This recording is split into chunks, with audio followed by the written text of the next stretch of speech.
Selamat pagi untuk anak Miss semua, anak hebat, anak pintar. Bertemu lagi bersama Miss dalam video pembelajaran. Hari ini kita akan belajar IPS dengan materi suka menolong. Nah, untuk anak-anak Miss di sini siapa yang suka menolong mama, papa, atau adik, atau kakak? Ya, pasti semua suka menolong ya. Nah, anak-anak Miss tahu atau tidak apa sih arti kata menolong? Menolong artinya membantu orang lain yang sedang kesusahan. Nah, untuk anak-anak Miss, kita di sini harus mau membantu orang lain ya yang sedang kesusahan. Nah, contohnya saja kita sedang membantu teman yang terjatuh dari sepeda. Kita bisa juga membantu warga setempat membersihkan lingkungan. Kita juga bisa membantu teman kita membersihkan kelas. Nah, selain kita membantu mereka, kita juga harus terapkan hidup tolong menolong. Nah, apa ya itu tolong menolong untuk anak-anak Miss? Diperhatikan ya. Nah, tolong menolong artinya saling membantu atau kerjasama dengan orang lain yang ditolong. Nah, selain kita membantu orang lain, kita juga bisa dibantu oleh orang lain. Nah, kalau kita sedang kesusahan ya untuk anak-anak Miss. Nah, kenapa sih kita harus saling membantu?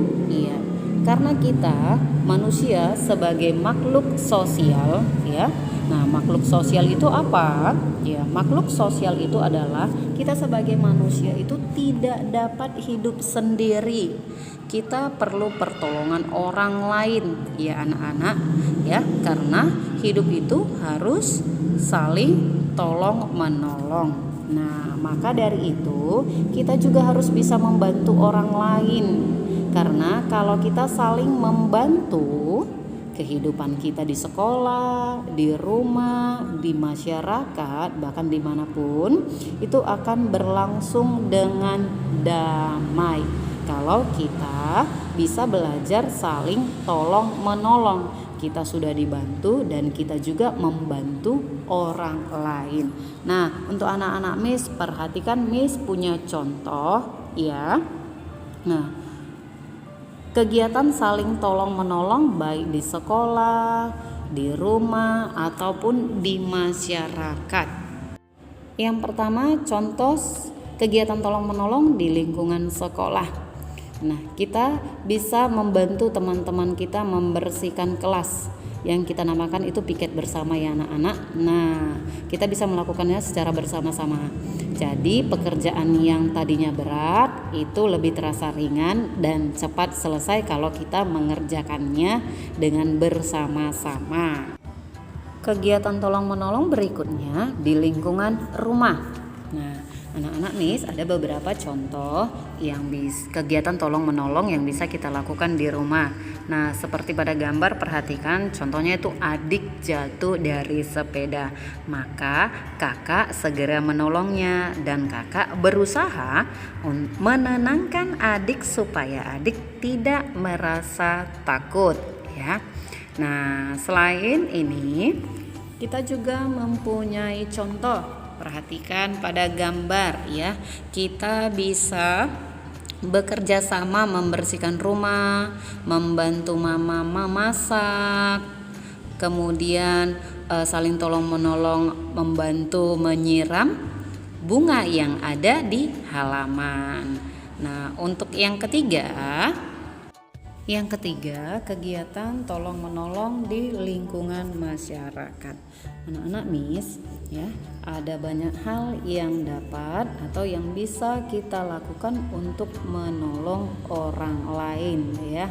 Nah, seperti contohnya kita bisa lakukan kegiatan tolong menolong di lingkungan masyarakat.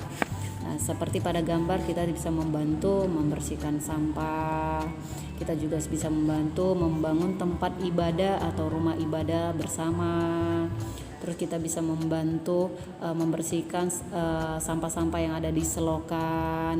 Nah, kita juga bisa membantu dengan memberikan apa yang kita punya atau memberikan sebagian harta yang kita punya dengan orang yang membutuhkan, atau kita sering sebut dengan saling berbagi ya untuk anak-anak Miss. Nah, tadi kita sudah melakukan kegiatan tolong menolong, maka ada manfaat yang kita dapati dari kegiatan tolong menolong tersebut. Nah, manfaat apakah itu? Yang pertama, ya bisa membuat hidup rukun. Ya, hidup kita menjadi rukun. Tidak ada pertengkaran. Terus yang berikutnya, pekerjaan berat menjadi lebih ringan, cepat selesai. Nah, berikutnya mempererat persaudaraan ya, sesama kakak adik, ayah dan ibu. Nah, yang terakhir mempererat pertemanan. Itulah beberapa manfaat tolong menolong dalam kehidupan sehari-hari. Tugas untuk pelajaran IPS, perhatikan halaman 10 ya, yang ada di dalam kotak. Nah, misalkan bantu ya nak. Di situ juga sudah ada contoh. Perhatikan contoh. Adik jatuh di lantai. Maka tindakan yang dilakukan, aku menolong adik.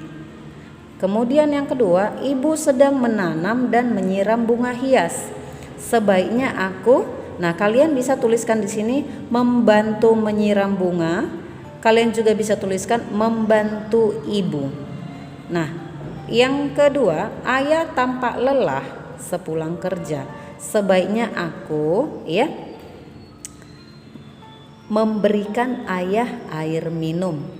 Atau kalian bisa tuliskan mengambilkan ayah air minum ya.